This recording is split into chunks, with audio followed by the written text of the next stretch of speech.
મંચસ્થ સૌ મંત્રી પરિષદના મારા સાથીઓ, ભારતીય જનતા પાર્ટીના સૌ પદાધિકારી ભાઈ બહેનો,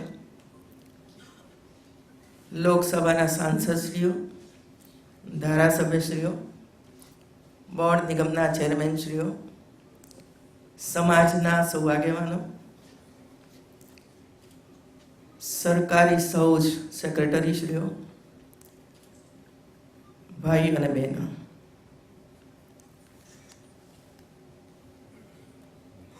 છેલ્લા 2-2.5 મહિનાથી તમને બધાને પરેશાની હતી કે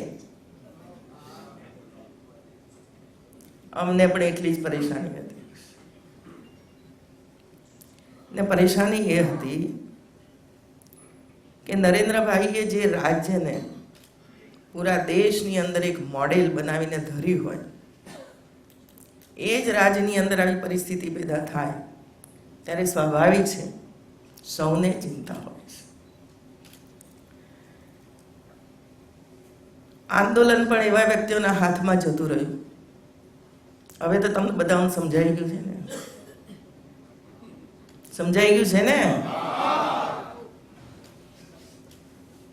અને નરેન્દ્રભાઈ વારે વારે કહેતા કે ઈશ્વર આપણી જોડે છે. હું પણ કહું છું, ઈશ્વર આપણી જોડે. સમયે સમયે ઈશ્વરે મદદ કરી છે. વરસાદની ખેંચ હતી એટલે ચિંતા હતી. ઘાસ ખરીદો, ટેન્ડર બહાર પાડો, ઈશ્વરે સમાપ્ત કરી દીધું. અમારે કોઈની સામે કેસ ના કરવો પડે, સ્વયં હાઈકોર્ટમાં ચાલ્યા ગયા.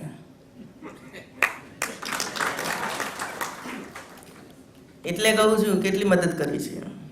કારણ અમારા ત્યાં ચોખ્ખાઈ હતી, પારદર્શકતા હતી, સમાજની ચિંતા હતી, અને અમે કશું ખોટું કર્યું જ નથી ભાઈ. કહું કશું ખોટું કર્યું જ નથી મિત્રો. મારે 2-4 બાબતો તમારે બધાની વચ્ચે એટલા માટે મૂકવી છે. આપણી સરકારે છેલ્લા 15 વર્ષમાં જુદા જુદા ક્ષેત્રોની અંદર કેટલી પ્રગતિ કરી છે એ કદાચ અમને પણ પૂરેપૂરી માહિતી ન હોય, સ્વાભાવિક છે. દરેક મંત્રીને પોતાના વિભાગને વધારે ખબર હોય છે, બીજાના વિભાગને એટલી બધી ડિટેલ ખબર ન હોય છે, ધારાસભ્યોને પણ એટલી બધી ન ખબર હોય છે. અને એટલા માટે સમાજનું નેતૃત્વ જ્યારે અહીં આવ્યું છે ત્યારે મારે તમારી વચ્ચે આ વાત કરવી છે મિત્રો, જેથી કરીને તમે પણ ક્યાંક ચર્ચામાં ભાગ લઈ શકો, કહી શકો કે આ ગુજરાતે પાછલા 15 વર્ષમાં કરીને બતાવ્યું છે, જે પાછલા 40 વર્ષમાં નથી થયું. 2001માં ગુજરાતમાં 10 મેડિકલ કોલેજો હતી, 1275 સીટો હતી. 2015માં 21 મેડિકલ કોલેજો થઈ અને 3230 સીટો થઈ મિત્રો. 40-45 વર્ષની અંદર માત્ર 10 મેડિકલ કોલેજો, 15 વર્ષની અંદર 21 મેડિકલ કોલેજો. ડેન્ટલ કોલેજો 2001માં માત્ર 4, 280 સીટો. 2015માં 13 ડેન્ટલ કોલેજો, 13 સીટો, 1240. કેટલા ટકા વધારો થયો? ફિઝિયોથેરાપી 2001માં 7 કોલેજો, સીટ માત્ર 210. આજે ભાઈ એક્સિડન્ટ થાય તો ફિઝિયોથેરાપી જોઈએ કે ના જોઈએ? ક્યાં જશે બધા? 2015માં 51 કોલેજો થયો છે. સંખ્યા 2645. આ બધું તમે જુઓ તો તબીબી શિક્ષણ ક્ષેત્રે કોલેજોની સંખ્યામાં માત્ર પાછલા 15 વર્ષની અંદર 404% વધારો થયો છે અને બેઠકની ક્ષમતામાં 403% વધારો થયો છે. તાલીઓ પાડજો બરાબર. એન્જિનિયરિંગ કોલેજો 2001માં માત્ર 23 કોલેજો હતી, અને સંખ્યા કેટલી હતી બેઠકોની? 8,531. આજે 2015 સુધીમાં એન્જિનિયરિંગ કોલેજોમાં વધારો થયો 136. 71,829 બેઠકો આજે એન્જિનિયરિંગ કોલેજની અંદર છે. કોને અન્યાય થયો એડમિશનમાં? 591% વધારો થયો. 2015માં છેલ્લા એડમિશનો આપણે કર્યા એમાં ભરાયેલી સીટો 42,901. આજે પણ સીટો ખાલી છે. જેમને પણ એડમિશન જોઈતું હોય તો લઈ શકે છે મિત્રો. માહિતીના અભાવને કારણે કેટલીક વખત એવી ચર્ચાઓ થાય છે કે જે આપણે સાંભળીએ તો આપણને પણ દુઃખ થાય એવું છે.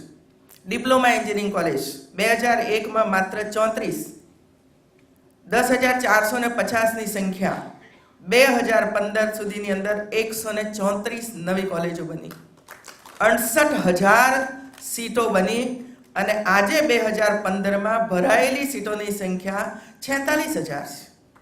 બાકીની ખાલી છે. 2001માં ફાર્મસી કોલેજોની સંખ્યા 13 હતી, બેઠકોની સંખ્યા 685 હતી. 2015માં 67 કોલેજો થઈ, 4,344 બેઠકો થઈ, બધી જ ભરાઈ છે મિત્રો. આઈટીઆઈ જે મહત્વનું ક્ષેત્ર છે આપણા બધાના માટે એવું છે, જેમાં રોજગારીની તકો સૌથી વધુમાં વધુ પ્રાપ્ત થાય છે. ટ્રેનિંગ એ લોકોને ત્યાં મળે છે અને આજે પણ જે ઇન્ડસ્ટ્રીઝ આપણા ગુજરાતની અંદર આવે છે એ સીધા જ આઈટીઆઈમાંથી પસંદ કરીને વિદ્યાર્થીઓને લઈ જાય છે. એ કોલેજો 2001માં 275 હતી, સંખ્યા હતી 70,382. આજે 2015 સુધીમાં 779 આઈટીઆઈ કોલેજો થઈ છે મિત્રો. 779 કોલેજો અને 1,71,331 બેઠકો આ ધરાવે છે, જે લગભગ ફૂલ થઈ જાય છે. વિદ્યાર્થીઓ લગભગ ફૂલ થઈ જાય છે. એટલે ધસારો ક્યાં છે એ અમને ખબર હોય છે અને ધસારો જ્યાં છે એમાં વધારે સંખ્યા થાય એના માટેનો રાજ્ય સરકારનો પ્રયાસ હોવો જોઈએ અને એ પ્રયાસ આપણી સરકાર કરે છે. યુનિવર્સિટી કેટલી હતી? 2000 સુધીમાં 8 સરકારી યુનિવર્સિટી હતી. આજે બીજા અન્ય વિભાગો હેઠળની યુનિવર્સિટીઓ 5 અને 2015 સુધીમાં 23 નવી ખાનગી યુનિવર્સિટીઓ શરૂ થઈ. ખાનગી અને સરકારી બધું ભેગું કરો તો 55 યુનિવર્સિટીઓ ગુજરાતની અંદર શરૂ થયો છે. કૃષિ યુનિવર્સિટી 1 હતી, આજે 5 કૃષિ યુનિવર્સિટીઓ થઈ છે. પોલિટેકનિક માત્ર 1 હતી, આજે પોલિટેકની અંદર અંદાજે વિદ્યાર્થીઓ એની અંદર જતા હતા 24 સરકારી પોલિટેકનિક કોલેજો થઈ, એકમાંથી સીધી 24. હું શિક્ષણ મંત્રી હતી ત્યારે વિજ્ઞાન પ્રવાહની અંદર 43,000 વિદ્યાર્થીઓ પ્રવેશ લેતા હતા. એક બાજુએ તમે કોલેજો શરૂ કરો, બીજી બાજુએ વિદ્યાર્થી જ ના મળે તો કોલેજો શરૂ કરવાનો મતલબ શું છે? અને એટલા માટે જરૂરી હોય કે 11મા ને 12મા ધોરણની અંદર વિજ્ઞાન પ્રવાહના વિદ્યાર્થીઓ વધવા જોઈએ.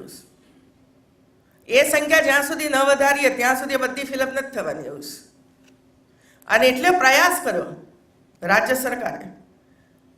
2001ની અંદર 52,000 વિદ્યાર્થીઓ પરીક્ષામાં નાપાસ થયેલા અને નવા બધા થઈને 52,000 વિદ્યાર્થીઓ બેસતા હતા.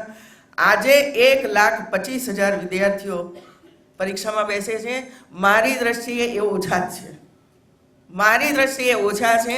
આપણે બધાએ પ્રયાસ કરવાની આવશ્યકતા છે કે 9મા 10મા ધોરણે આપણે એટલો પ્રયાસ કરીએ શાળાઓની અંદર, કારણ તમે બધા પણ કોલેજો અને શાળાઓ ચલાવો છો, એમને પ્રેરણા આપીએ કે તમારે જો રોજગારી જોઈતી હશે તો તમારે સાયન્સ ઉપર પણ ધ્યાન કેન્દ્રિત કરવું પડશે મિત્રો. નહીં તો સ્થિતિ એવી આવીને ઊભી રહેશે કે એક બાજુ મેડિકલ કોલેજો વધારે શરૂ થશે, એન્જિનિયરિંગ કોલેજોની સંખ્યા પૂરી ભરાતી નથી. એનું મૂળ કારણ આ છે કે આપણી પાસે વિદ્યાર્થીઓ નથી. અને ચર્ચા બીજી કરીએ છીએ આપણે, આની તો ચર્ચા જ કોઈ કરતું નથી મિત્રો.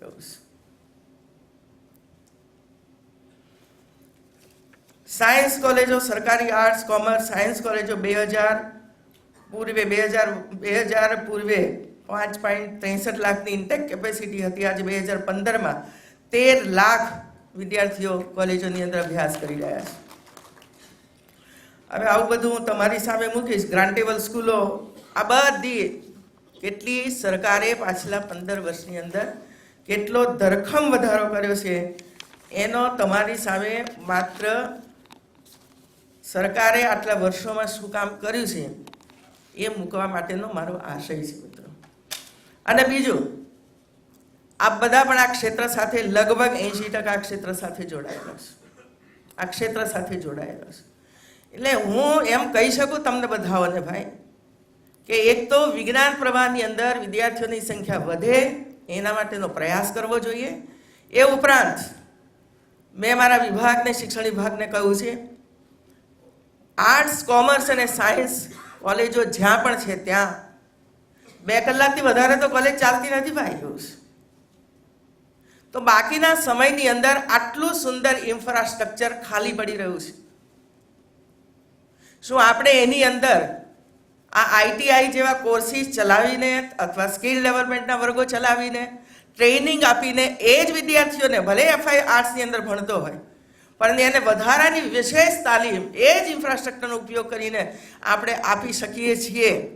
હું આ બધાને અપીલ કરું છું, આવો આગળ આવો, અમારી પાસેથી મંજૂરીઓ માગો કે અમે અહીં આઈટીઆઈ કોલેજ ચલાવવા માગીએ છીએ, અમારે આ જ ઇન્ફ્રાસ્ટ્રક્ચરની અંદર અને સરકાર આપવા માટે તૈયાર છે મિત્રો. જો આ યુવા ધનને આપણે યોગ્ય સમયે વાળીશું નહીં, યોગ્ય સમયે એમને દિશા નહીં બતાવીએ તો પરિસ્થિતિ કેવી પેદા થશે એ તો આપણે જોઈ લીધું છે મિત્રો. અને આવતા દિવસોની અંદર આવી પરિસ્થિતિનું નિર્માણ ન થાય એના માટે આપણે સૌએ ચિંતા કરવી જોઈએ. સૌએ ચિંતા કરવાની આવશ્યકતા છે મિત્રો. ફીની હું વાત કરું છું, ફી પણ સમજી લો. રાજ્ય સરકાર દ્વારા સંચાલિત મેડિકલ કોલેજો અમદાવાદ, વડોદરા, જામનગર, સુરત, રાજકોટ, ભાવનગર 6 કોલેજો છે. 1080 ની એની ક્ષમતા છે. ફી કેટલી? માત્ર 6000 વાર્ષિક. માત્ર વાર્ષિક 6000 રૂપિયા ફી છે. પીએસસી ને સીએસસી સેન્ટરો ખાલી છે. સમજાય છે ને હું બોલું છું તે? અમારા એમએલએ ની એમપી આપણી પાસે માંગવા આવે છે કે ડોક્ટર નથી, ડોક્ટર આપો. આ બધા ડોક્ટરો ભણીને ક્યાં જાય છે ભાઈ? કોને? મને મારે તમારી પાસેથી જવાબ મેળવવા છે. પ્રાઇવેટમાં મફતમાં ભણાવ્યા પછી અને એક વિદ્યાર્થીની પાછળ 1 કરોડ રૂપિયાનો ખર્ચ થાય સરકારને. 1 કરોડ નહીં, 5 કરોડ થશે તોય અમે ખર્ચવા માટે તૈયાર છીએ. પણ ગામડામાં જઈને 2 વર્ષની નોકરી કરવી પડે ભાઈ. ત્યારે ગામડાના યુવાનને, ગામડાના માણસને એના ઘર આંગણે સેવા મળશે. એવું બાળકનું હાર્ટનું ઓપરેશન કરાવવું છે, કોણ કરશે મિત્રો? ચિંતા આ કરવાની જરૂરિયાત છે આપણે બધાએ મિત્રો. એવું છે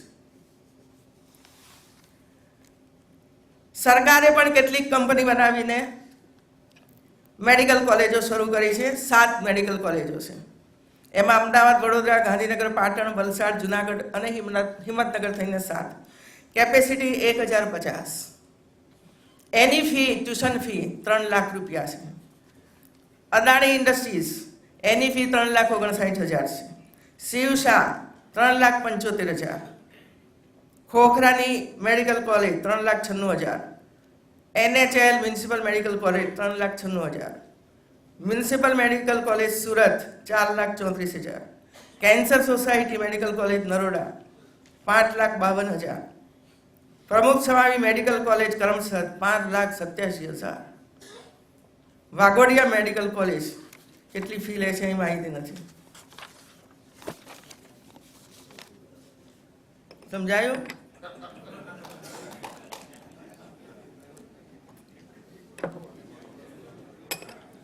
હું તમારામાંથી બોલાવવાની છું. એક કમિટી બનાવવાની છે. મને નક્કી કરી આપો મારે શું કરવાનું. એવું છે એક બાજુ ડૉક્ટર મળે નહીં અને બીજી બાજુએ આપણે આટલો મોટો ખર્ચ કરીએ. અમારે તો આમ પગે લાગવું પડે છે, ભાઈ લાવીએ ક્યાંથી? એક બાજુ મોટી મોટી સરસ મજાની મેડિકલ કોલેજો અને હોસ્પિટલો બનાવીએ, પૂરી સંપૂર્ણ સુવિધા સાથે ડાયાલિસિસ તો માત્ર 200 રૂપિયામાં, બહાર 15,000 લેતા હશે, 10,000 લેતા હશે. ક્યાંક તો કંઈક કરવું જોઈએ કે ના કરવું જોઈએ એવું છે. આગામી દિવસોમાં મેડિકલ કોલેજોની અંદર ક્ષમતા વધારવા માટે 300 સીટો વધારવા માટેનું રાજ્ય સરકારનું આયોજન છે. એમાં વડોદરા ખાતે 150 સીટો, VS હોસ્પિટલ ખાતે 100 સીટો અને કરમસદ ખાતે 50 સીટોનો વધારો આવતા વર્ષે થશે મિત્રો. એટલે એટલા વધારે વિદ્યાર્થીઓને એડમિશન મળશે. 2017-18માં એટલે એના પછીના એક વર્ષ પછી આ એક મેડિકલ કોલેજ કરવામાં રાજ્ય સરકારને 700 કરોડ રૂપિયાનો ખર્ચ થાય છે મિત્રો. એ તો જે કરતા હશે એમને ખબર હશે જ, એમને નથી થતું આ બધું. 17-18માં 320 સીટો વધારવાનું રાજ્ય સરકારનું આયોજન છે.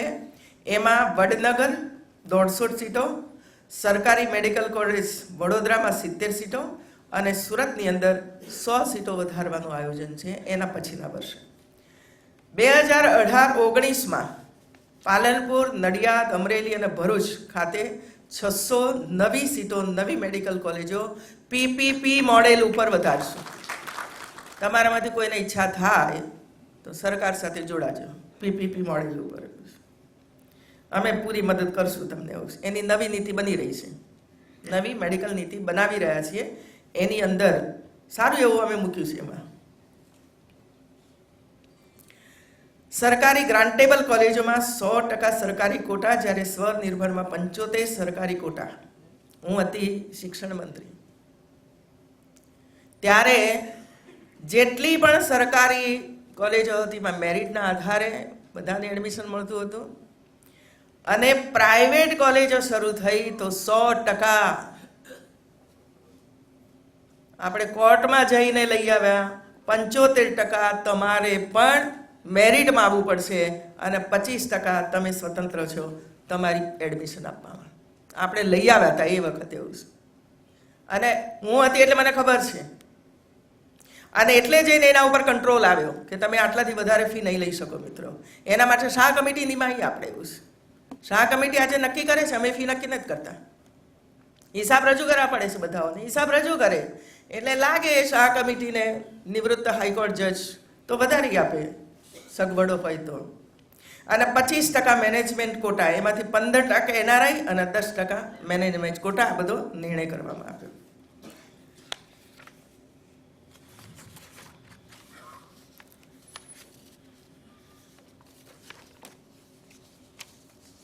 હું આ બધું પહેલાથી એટલે માટે કહી દઉં છું કે પેલું હું જાહેર કરી દઉં ને પછી આમાં તમને રસ ના રહે.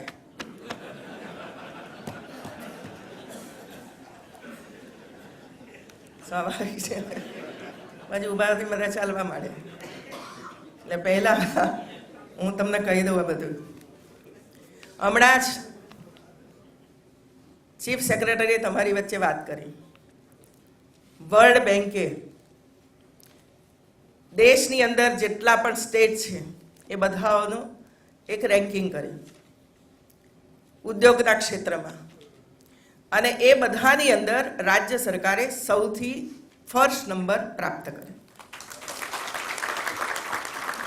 આ શું કામ થયું ભાઈ? આમાં આપણે નંબર 1 ઉદ્યોગ ક્ષેત્રની અંદર કેમ લઈ આવ્યા? તો એની પાછળના ઘણા બધા કારણો છે મિત્રો. એક તો સ્ટેબલ ગવર્નમેન્ટ. કોઈ પણ રાજ્યનો વિકાસ એમને નથી થતો ભાઈ. આપણે જોયું છે 2 વર્ષે બદલાઈ જાય, 3 વર્ષે બદલાઈ જાય, બધું જોયું છે. સ્ટેબલ ગવર્નમેન્ટ, કમિટમેન્ટ, ઈચ્છા શક્તિ પાર્ટીની અને લગાતાર કામ કરવા માટેની આદતો સરકારી વહીવટી તંત્ર સાથે મંત્રીશ્રીઓની. ત્યારે જઈને આ બધું આપણે કામ કરી શકીએ છીએ. નરેન્દ્રભાઈનું માર્ગદર્શન તે 14 વર્ષ સુધી રહ્યું આપણને બધાઓને. અને એટલે વિવિધ પ્રકારની યોજનાઓ આપણે મૂકી છે મિત્રો. જે રીતે દેશમાં આપણા ગુજરાતની અંદર ઉદ્યોગો આવી રહ્યા છે, હોન્ડાનો પ્લાન્ટ હું હમણાં જ ખાતમુહૂર્ત કરી ગઈ હતી, મને આ કાલે આવીને કહી ગયા કે એકાદ મહિના પછી અમને ટાઈમ આપો, અમારું કામ શરૂ થઈ ગયું હોન્ડાનું. આવી કેટલી કંપનીઓ આજે આવીને કામ કરે છે, જેની અંદર વિદ્યાર્થીઓને રોજગાર આપવો જોઈએ, વિદ્યાર્થીઓને રોજગાર મળવો જોઈએ આની અંદર એવું. અને એટલા માટે ખૂબ મોટા પ્રમાણની અંદર સ્કિલ ડેવલપમેન્ટનું કામ આપણે કરીએ છીએ. અને લગભગ 12 લાખ જેટલા ક્ષમતા સાથે તાલીમ સંસ્થાઓ ગુજરાતની અંદર કાર્યરત છે. અને એમાંથી 80% લોકોને રોજગાર મળે છે, પ્લેસમેન્ટ મળે છે. એ કામ પણ રાજ્ય સરકાર કરે છે. આ બધું કરવાની અંદર રાજ્ય સરકારે 700 કરોડ કરતાં વધારે ખર્ચ આ કૌશલ્યવર્ધન કેન્દ્રો અને બીજા અભ્યાસક્રમો કરવામાં આપણે ખર્ચ કરીએ છીએ. બીજું, આખા દેશની અંદર રોજગાર કચેરીઓ હોય છે દરેક રાજ્યની અંદર. એમાં યુવાનો પોતાનું નામ નોંધાવતા હોય છે કે હું બેરોજગાર છું. એનો સર્વે પણ કેન્દ્ર સરકાર કરતી હોય છે, આપણે નથી કરતા. આજ સુધીમાં રાજ્ય સરકારે રોજગારી આપી છે, એમાં બધા જ રાજ્યોની અંદર જે રોજગારી કુલ અપાઈ હોય એમાંથી ગુજરાતે 70% રોજગારી આપીને નંબર 1 પાછલા 10-12 વર્ષથી રહ્યું છે. આ બધા માટે મહેનત પડે છે મિત્રો. એવું છે વિદ્યાર્થીઓને શોધવા. હું એક ઉદાહરણ તમને બતાવવાનું આપી દઉં. કેટલાકને તો કહ્યું હશે મને મળવા આવ્યા છે એટલે.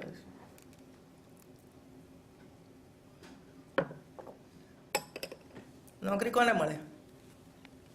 અરજી ના કરીએ તો નોકરી ભાઈ સામેથી આવે? હા કે ના તો કહો. બરાબર. હમણાં 8500 કોન્સ્ટેબલોની ભરતી કરવા માટે ગયા 1 વર્ષ પહેલા જાહેરાત આપી. 8500 કોન્સ્ટેબલોની ભરતી કરવા માટેની જાહેરાત અપાઈ. જાહેરાત આપી, બધું ચાલ્યું, ત્યાં સુધી તો મેં કોઈ એના પર ધ્યાન નહોતું આપ્યું. પણ આ બધું ચાલુ થયું, અન્યાય અન્યાય અન્યાય. ત્યારે મને મનમાં વિચાર આવ્યો કે ભાઈ આ ખરેખર આપણે જોવું જોઈએ કે સાચા અર્થની અંદર અન્યાય થાય છે. અને જો સાચા અર્થની અન્યાય થતો હોય તો આપણે એ શોધી કાઢવું જોઈએ કે કઈ રીતે અન્યાય થાય છે. બધું શોધાવ્યું, એના આગલા વર્ષની ભરતી, એના આગલા વર્ષની ભરતી. આ ભરતીની અંદર જે આંદોલન ચલાવતા હતા ને એમણે, એટલે એ સમાજે 1.5% એપ્લિકેશન કરી, 1.5. પછી એ નોકરી કેવી રીતે મળે? હવે જો આપણે એસપીની નોકરી જોઈતી હોય તો એસપી કેટલા ગુજરાતમાં? મને કોની એસપી કેટલા? બહુ બોલતો 100-150, મને ખબર નથી એસપી કેટલા હશે. 100-150. તો આપણે એસપી બનવું છે, પણ કોન્સ્ટેબલમાંથી ધીરે ધીરે એસપી બનાય છે ભાઈ. ડિપાર્ટમેન્ટલ એક્ઝામો આપવી પડે છે. પીએસઆઈ થાય, પછી પ્રમોશનમાં પીઆઈ થાય, પછી આ આવે. તમે મૂળમાં જ નથી આવતા તો તમે ઉપર કેવી રીતે જવાના છો? આ ગંભીર પ્રશ્ન છે મિત્રો.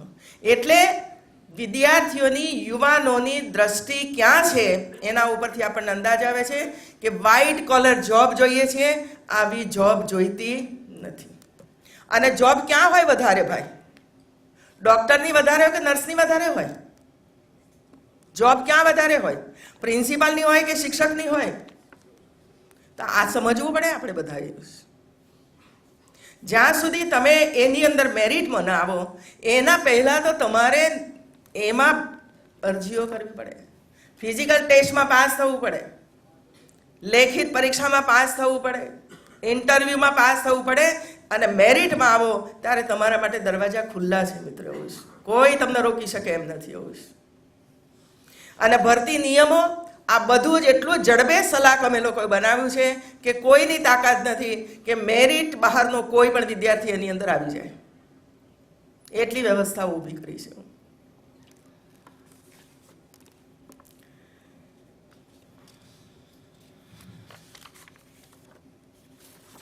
તો આ 2-4 બાબતો તમારી સમક્ષ મારે મૂકવી હતી.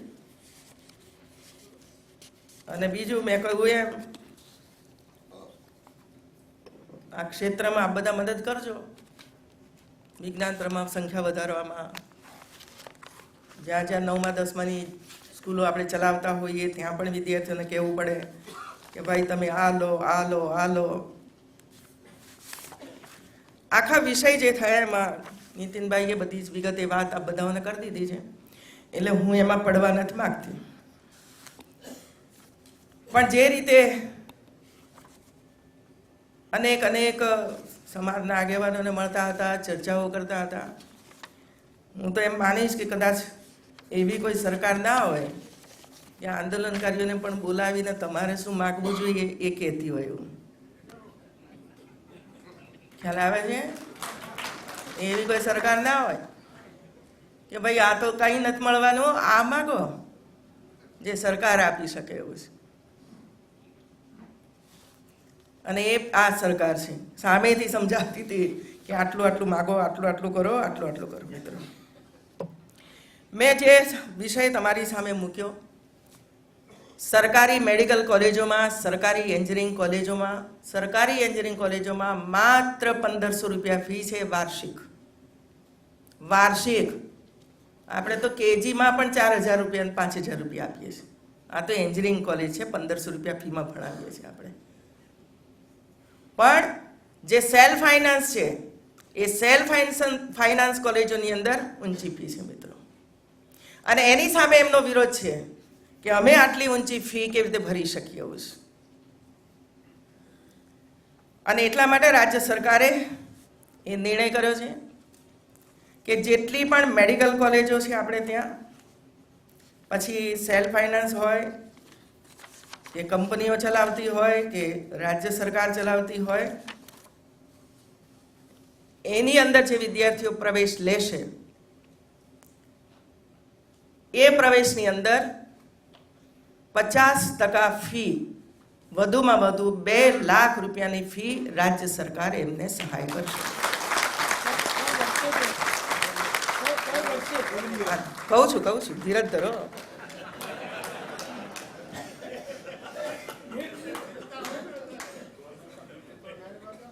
એનો 4 વર્ષનો કોર્સ હોય તો 4 વર્ષ સુધી 2 લાખ રૂપિયાની સહાય, 3 વર્ષનો હોય તો 3 વર્ષની એની સહાય. હા, હું બધું એક સાથે કહી દઉં તો આટલી તાલીઓ ના પાડે, ટુકડે ટુકડે કહેવું પડે એવું છે.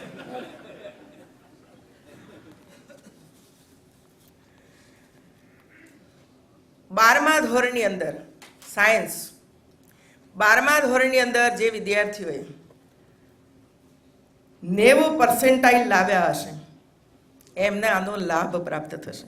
પર પર્સેન્ટાઇલ પૂછતા નહીં તમે, કારણ ન મને સમજ પડી છે ન કોઈને સમજ પડી છે. પર્સેન્ટાઇલ લે છે, સમજવાની મેં કોશિશ કરી છે, પણ લગભગ આંકડો હું તમને કહું તો 60,000 કરતાં વધારે વિદ્યાર્થીઓને આનો લાભ પ્રાપ્ત થશે. 60,000 કરતાં વધારે.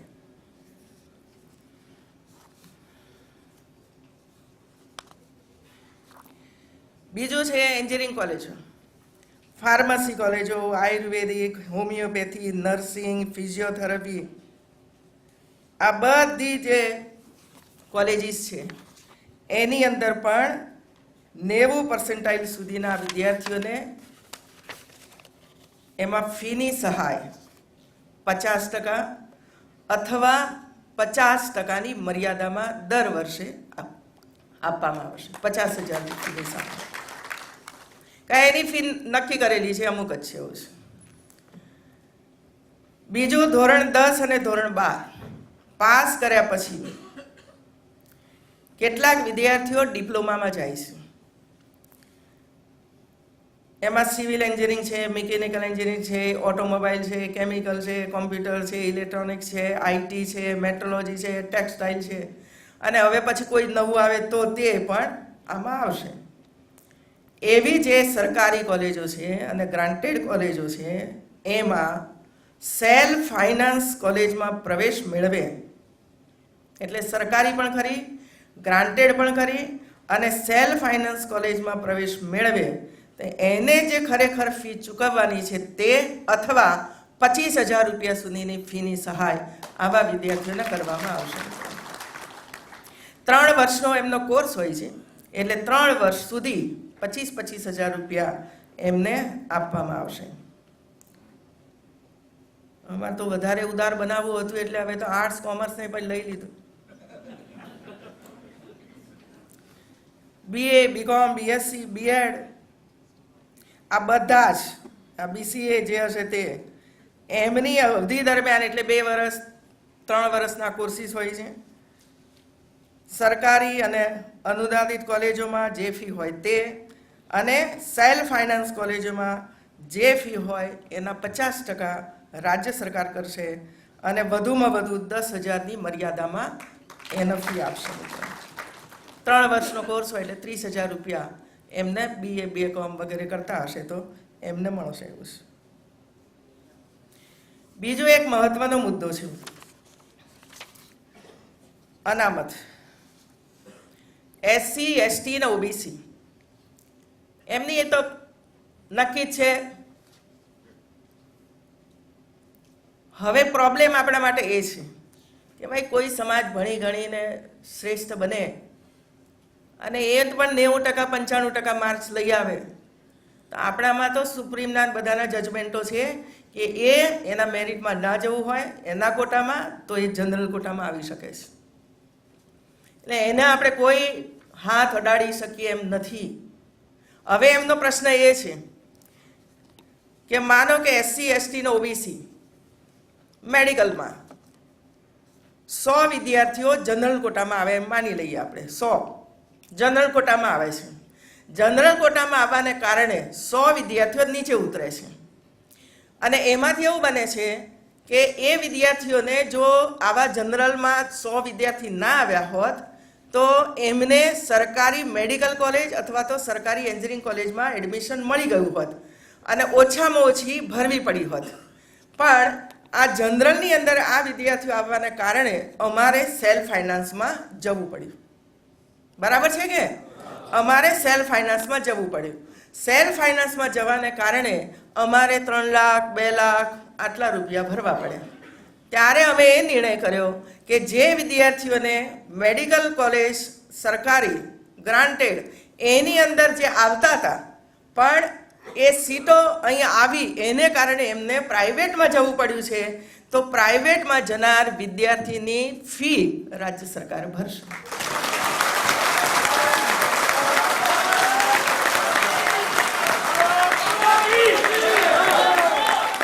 જોયું? આટલું જ કરવા જેવું હતું. આ બધું નકામું આપ્યું. સૌથી વધુમાં વધુ આમાં પડી આવી રહ્યું છે. કટતું તું આ જ ભાઈ. ડિફરન્ટ ડિફરન્ટ સમજાઈ ગયું ને? ફરીથી પાછા આવેદનો નહીં અપાવવાના. એ વિદ્યાર્થીઓની ડિફરન્ટની ફી પેલામાં 6,000 છે તો 50% મળશે એટલે 3,000 રૂપિયા કાપીને બાકી સરકાર પર દેશે.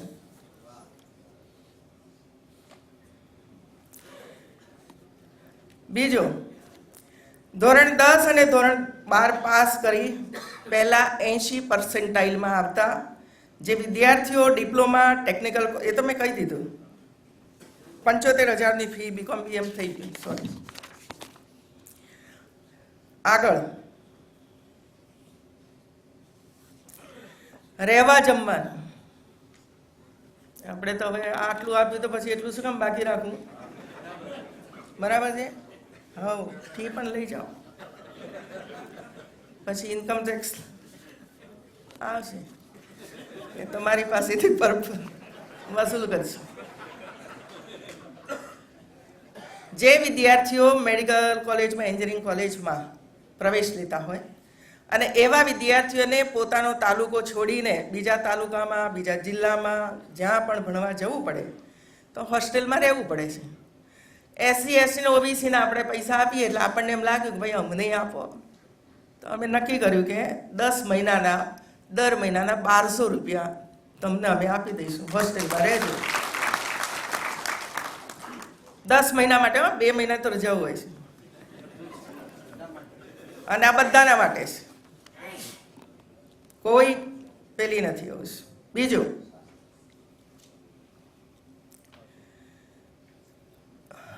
SC ST અને બક્ષી પંચને ક્યાંક પુસ્તકો લેવા માટે, ક્યાંક બીજા સાધન માટે પૈસા અપાતા હોય છે. તો અહીં પણ મર્યાદામાં રહીને મેડિકલ એન્જિનિયરિંગના વિદ્યાર્થીઓને પુસ્તકો અને સાધનો ખરીદવા માટે વન ટાઈમ વિદ્યાર્થી દીઠ 10,000 રૂપિયા આપવામાં આવશે મેડિકલના વિદ્યાર્થીઓને, અને એન્જિનિયરિંગના વિદ્યાર્થીઓને 5,000 રૂપિયા આપવામાં આવશે, અને ડિપ્લોમાની અંદર અભ્યાસ કરતા વિદ્યાર્થીઓને 3,000 રૂપિયા આપવામાં આવશે. હવે અહીં એક લખેલું છે જેમાં આની સાથે હું સંમત નથી થતી, એટલા માટે મારે તમને સંમત કરાવવા છે. સરકારી કોલેજોમાં તમામ વર્ગો માટે પ્રવેશ ફોર્મનું ફી નક્કી હોય છે, 50 રૂપિયા કે 100 રૂપિયા. સેલ્ફ ફાઇનાન્સ કોલેજો ફોર્મ ફીના 1,000, 2,000 આવા પૈસા લે છે. અમે આની અંદર સરકાર જે લેશે એ જ ફોર્મ ફી તમારે પણ લેવી પડશે. સંમત છો ને? અને જે છપાવે એ ઉપર લખે 100 રૂપિયા, સરકાર નક્કી કરશે. ભાઈ તમને કહી દઉં છું, તાત્કાલિક પરિપત્ર કરજો. એથી વધારે કોઈ ફોર્મ ફી નહીં લઈ શકે ભાઈ. તો પાર્કિંગની એ ફી લેવાય.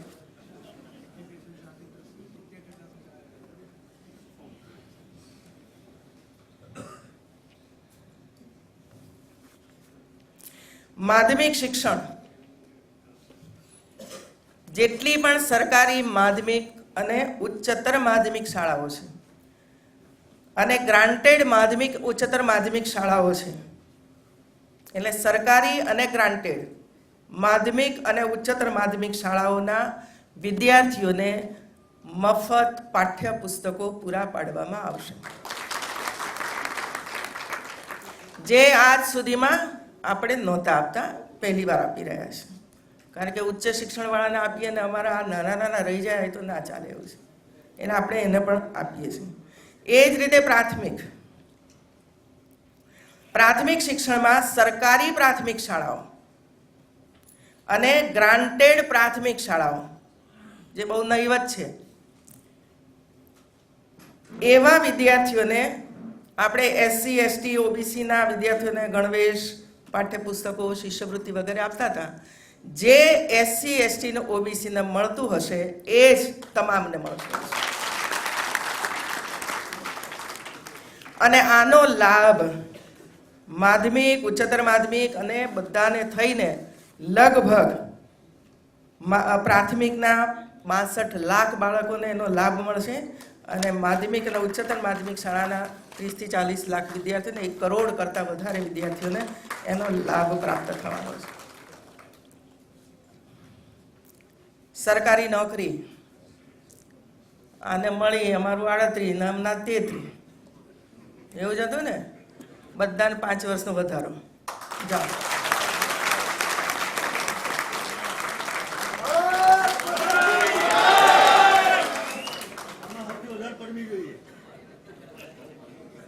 વર્ષનો બધી જ કેટેગરીમાં 5 વર્ષનો વધારો કરી દેવામાં આવશે. 5 વર્ષ.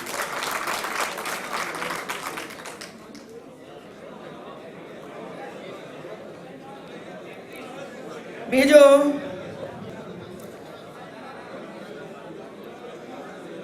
ભારત સરકાર કેટલીક, ભાઈ અવાજ નહીં આવે, હાથ નીચે મૂકો. ભારત સરકાર કેટલીક સ્પર્ધાત્મક પરીક્ષાઓનું આયોજન કરતી હોય છે, જેમાં IAS, IPS, IFS વગેરે, રેલવે, બેન્કિંગ, એ બધાઓની ભરતી કરતું હોય છે અને પરીક્ષાઓને વગેરે આપવું પડતું હોય છે. અમે એ નક્કી કર્યું છે કે આવી સ્પર્ધાત્મક પરીક્ષાઓ જ્યારે જ્યારે પણ બહાર પડે ત્યારે જેમને આ પરીક્ષાઓની અંદર ભાગ લેવો હોય એમના માટે જિલ્લા સ્તરે ટ્રેનિંગ આપવા માટેના સેન્ટરો ઊભા કરવાયો છે. ટ્રેનિંગ માટેના સેન્ટરો ઊભા કરવા, જેથી કરીને બેન્કિંગની પણ તાલીમ લઈ લે તો એમને એ લોકોને રોજગાર એની અંદર મળી શકે. અને હું માનું છું કે શિક્ષણ વિભાગ અહીં જે બેઠા છે ને એ બધાનો ઉપયોગ આની અંદર કરે. બપોર પછી બધા વર્ગો ચલાવો. એ જ રીતે આપણે ત્યાં સ્પીપામાં વિદ્યાર્થીઓને તાલીમ આપીએ છીએ, IAS IPS વગેરે વગેરેની. એની જે કેપેસિટી છે એ કેપેસિટી 340 વિદ્યાર્થીઓની છે. અમે નક્કી કર્યું છે, સરકારે નક્કી કર્યું છે કે આ 340 સીટોમાં ધીરે ધીરે 1000 સીટ સુધી લઈ જવું. અને હવે અમદાવાદમાં હોય એટલે કંઈ કચ્છનો વિદ્યાર્થી અહીંયા આવીને તાલીમ લે એના બદલામાં રાજકોટમાં સેન્ટર હોય તો ત્યાં નજીક પડે એને.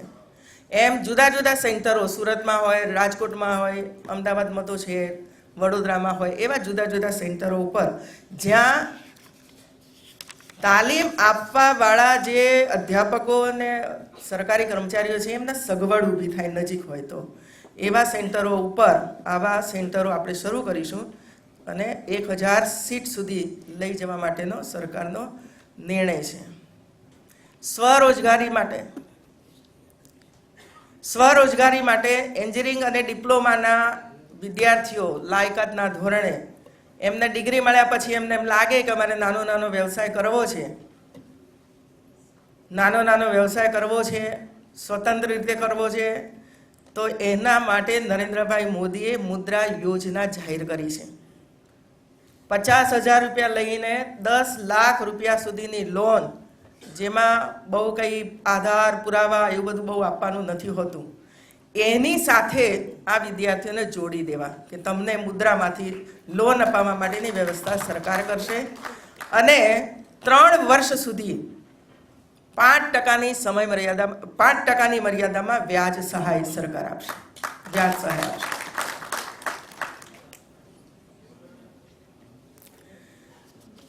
તો રાજ્ય સરકારે માત્ર એક જ બાબત આની અંદર નથી કરી. ટ્રેનિંગથી માંડીને શિક્ષણની વ્યવસ્થાઓ, આ બધી જ બાબતો આની અંદર આવરી લીધી છે. અને એટલા માટે આ યોજનાને આપણે મુખ્યમંત્રી યુવા સ્વાવલંબન યોજના તરીકે જાહેર કરીએ છીએ. હવે મેડિકલ, એન્જિનિયરિંગ, ડિપ્લોમા એ બધાની અંદર જે પર્સેન્ટાઇલ ને બધાને જે મેં વાત કરી છે, એ જે વિદ્યાર્થીઓ હશે એની આવક મર્યાદા, નહીતર ગરીબને નહીં મળે અને હાઈવાળા લઈ જશે મિત્રો. અને એટલા માટે ક્યાંક તો આવક મર્યાદા રાખવી પડે કે ના રાખવી પડે? રાખવી પડે. નહીં તો 4 ગાડીવાળા હશે તો લઈ જશે ભાઈ, અને બંગડીવાળા, અને આ બધા રોતા જ રહી જશે. અને એટલા માટે આવક મર્યાદા 4.5 લાખ રૂપિયાની હું જાહેર કરું છું મિત્રો. 4.5 લાખ રૂપિયા, જેથી કરીને 30,000 થી 35,000, 38,000 રૂપિયાનો મહિનાનો પગાર હોય એ પણ આની અંદર આવી શકે. એટલે 4.5 લાખ રૂપિયાની આવક મર્યાદા સાથે આ રાજ્ય સરકારની આ યોજના આ વર્ષથી જ અમલમાં આવશે. અમારા બજેટની જોગવાઈ કરવી પડશે, કારણ કે આની કંઈ બજેટમાં જોગવાઈ નથી હોતી એવું છે, પણ કરીશું. અને વિદ્યાર્થીઓ મોટા પ્રમાણમાં, ગુજરાતના વિદ્યાર્થીઓ આગળ વધે, ક્વોલિટીવાળા બને. મૂળ તો આ છે ક્વોલિટી શિક્ષણ. અને જ્યાં સુધી ક્વોલિટી શિક્ષણ આપણા વિદ્યાર્થીઓમાં નહીં આવે ત્યાં સુધી સ્પર્ધાત્મક પરીક્ષાઓની અંદર અને દેશ વિદેશોની અંદર જે સ્પર્ધાઓ થઈ રહી છે એની સામે ગુજરાતનો વિદ્યાર્થી નહીં ટકી શકે મિત્રો. અને એટલા માટે જ્યાં પણ આપણે શિક્ષણ ક્ષેત્રે જોડાયેલા હોઈએ, જ્યાં આપણે આ બધું કામ કરતા હોઈએ, ત્યાં પણ આ બધા જ વિષયોથી આપણા યુવાનોને માહિતગાર કરવા પડે. અને માહિતગાર નહીં કરીએ તો કઈ દિશામાં જશે એ આપણને અંદાજ નથી મિત્રો. તો આ બધા આ કાર્યક્રમની અંદર આવ્યા, ઘણા બધાએ ઘણું બધું સહન કર્યું છે. એ બધું પણ આપણે સમાજ ખાતર જ સહન કર્યું છે, એટલે બહુ દુઃખી ના થવું. આવું બધું તો હોય એમ, પણ હવે પછી ક્યાંય પણ કશું થવું ન જોઈએ મિત્રો. એ જવાબદારી તમારી બતાવવાની, સમજાવવા પડે ભાઈ. હવે નીચે જઈને કે જે આપણને દુખતું હતું, વાત સાચી હતી, એનો ઉકેલ આની અંદર આવી જાય છે. અને ઉકેલ જ્યારે આવી જાય છે ત્યારે આ બધા વિષયોને પહેલાં આપણે ગંભીરતાપૂર્વક સમજી લેવાની જરૂર, અને ત્યાર પછી આ વિષયને લઈને પાર્ટીના કાર્યકર્તાઓ, ધારાસભ્યો, એમપીઓ, જે કોઈ આ ક્ષેત્રની અંદર કામ કરે છે, એમણે નાના હોય કે મોટા હોય, બધાએ જ આ વિષય લઈને ગામડે ગામડે જઈ, ઘરે ઘરે પહોંચીને આ સંદેશો બધાને આપણે આપવો પડે. બરાબર છે ને? એટલે અમારે તો આ ચિંતા કરવી પડે ને ભાઈ, એવું છે. એટલે હું આશા રાખું છું આપ બધાની પાસે કે આપ પણ આ ચિંતાની અંદર જોડાશો. અને કઈ ભાઈ સરકાર જતી નથી રહેવાની, આ બધું પૂરી ટકવાની જ છે. એવું છે, પૂરી ટકવાની છે 2017 સુધી. એવું છે. અને એટલે આમાં કંઈ પણ આપણને એમ લાગે કે ભાઈ આવું થોડુંક આવું કંઈક લાગે છે, તો અમે બેઠા છીએ, આવજો અમારી પાસે. એવું છે, સાથે મળીને ચર્ચા કરીને એનો ઉકેલ લાવશું. એવું છે. અને નહીં મળવા પાત્ર હોય તો અમે કહી દઈશું કે ના ભાઈ આમાં ના પડતા, અને અમને એમ લાગશે કે ભાઈ ખરેખર અહીં કંઈક ચૂક થઈ છે આપણી, તો એ ચૂકને આપણે સ્વીકારીશું અને એને દૂર કરવા માટેનો પ્રયાસ કરીશું. આખરે કામ તો આ જ છે આપણું. તો આપ સૌનો ખૂબ ખૂબ આભાર, ધન્યવાદ.